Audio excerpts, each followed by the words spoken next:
వేదికను అలంకరించినటువంటి పెద్దలందరికీ శిరస్సు వంచి నమస్కరిస్తా ఉన్నా. భారతదేశ చరిత్రలో స్వాతంత్రం వచ్చిన తర్వాత మొట్టమొదటిసారిగా సామాజిక న్యాయం వైపు అడుగులు వేస్తూ మొదటిసారిగా రిజర్వేషన్లు ఈ దేశానికి మన తీసుకువచ్చింది కాంగ్రెస్ పార్టీ అనే విషయం నేను మీకు అందరికీ తెలియజేస్తున్నాను మిత్రులారా.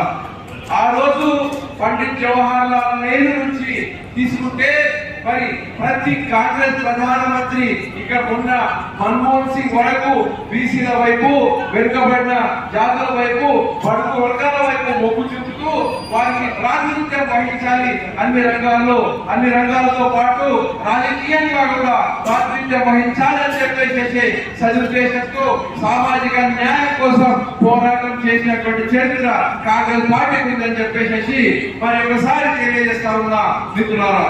అయితే దానికి ఏమాత్రం చరిత్ర కలిగినటువంటి కాంగ్రెస్ పార్టీ యొక్క ఈ ఆలోచనను మరి పెద్ద ఎత్తున ముందుకు తీసుకువెళ్తూ సామాజిక న్యాయం కోసం వీధుల ద్వారా వీధులలో వచ్చి పోరాటం సాగిస్తున్నటువంటి మన ప్రియతమ నాయకులు శ్రీ రాహుల్ గాంధీకి తోడుగా మన ముఖ్యమంత్రి వర్యులు రేవంత్ రెడ్డి గారు ఈ రోజు బీసీల కోసం 42% రిజర్వేషన్లు తీసుకురావడం మీకు అందరికీ తెలుసు మిత్రులారా.